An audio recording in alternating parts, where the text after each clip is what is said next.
ಮತ್ತಷ್ಟು ವಿಳಂಬ ಮಾಡ್ತಾ ಇದ್ದಾರೆ. ತಮ್ಮ ಮಾಧ್ಯಮದಲ್ಲಿ ಕೂಡ ಇವತ್ತು ನಾನು ಕೂಡ ಗಮನಿಸಿದೆ, ಎಲ್ಲ ಮಾಧ್ಯಮದಲ್ಲೂ 7ನೇ ವೇತನ ಆಯೋಗದ ವರದಿಯನ್ನು ಜಾರಿಗೆ ತರಲಿಕ್ಕೆ ಸನ್ಮಾನ್ಯ ಮುಖ್ಯಮಂತ್ರಿಗಳಿಗೆ ಸಚಿವ ಸಂಪುಟದಲ್ಲಿ ಅಧಿಕಾರ ನೀಡಿದೆ ಅನ್ನುವಂಥದ್ದು ಈಗ ಕೂಡ ಮಾಧ್ಯಮದಲ್ಲಿ ನಾನು ಕೂಡ ಗಮನಿಸಿದೆ.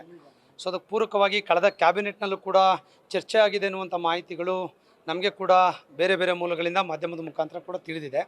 ಬಹುಶಃ ನನಗೆ ತಿಳಿದ ಮಟ್ಟಿಗೆ ಅಧಿಕಾರಿಗಳ ಜೊತೆ ನಾವು ಕಳೆದ ಕೋಡ್ ಆಫ್ ಕಂಡಕ್ಟ್ ಮುಗಿದ ಮೇಲೆ ನಿರಂತರವಾಗಿ ಪ್ರಯತ್ನ ಮತ್ತು ಸಂಘಟನೆ ಕಡೆಯಿಂದ ಒತ್ತಡವನ್ನು ಹಾಕಿರುವಂಥ ಹಿನ್ನೆಲೆಯಲ್ಲಿ ಅದು ಪ್ರಯತ್ನದ ಹಾದಿಯಲ್ಲಿದೆ ಎನ್ನುವಂಥ ಮಾಹಿತಿ ಕೂಡ ನಮಗೆ ಕೂಡ ಸಿಕ್ಕಿರುವಂಥದ್ದು.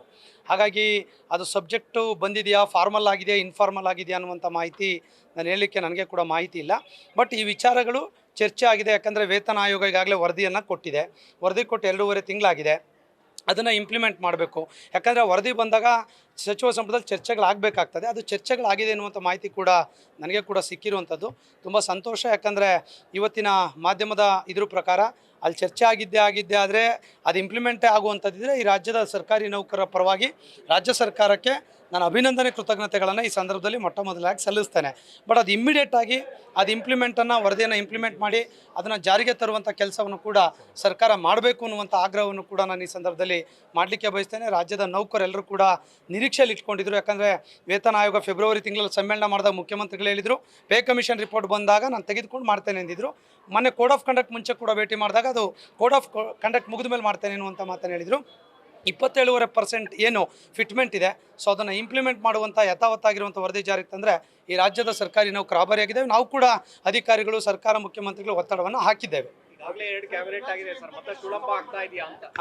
2 ಕ್ಯಾಬಿನೆಟ್ ಆಗಿದೆ. ಅಲ್ಲ, ಏನಾಗಿದೆ, ಪ್ರಿಪ್ರೇಷನ್ ಪ್ಲಾನ್, ಇನ್ಫಾರ್ಮಲ್ ಚರ್ಚೆಗಳೆಲ್ಲ ಆಗಬೇಕಲ್ಲ, ಅಂಥದ್ದಲ್ಲಿ ಆಗಿದೆ.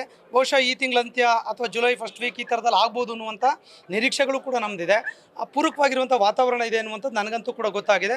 ನಾನು ಕೂಡ ರಾಜ್ಯದ ನೌಕರ ಪರವಾಗಿ ಅವ್ರಿಗೆ ಅಭಿನಂದನೆಗಳನ್ನು ಸಲ್ಲಿಸ್ತಾರೆ. ಈಗಾಗಲೇ 17% IRL ಕೊಟ್ಟಾಗಿದೆ. ಇನ್ನು ಕೊಡಬೇಕಾಗಿರೋ 10% ಫೈನಾನ್ಷಿಯಲ್ ಬರ್ಡನ್ ಹೆಚ್ಚಿಗೆ ಆಗೋದಿಲ್ಲ.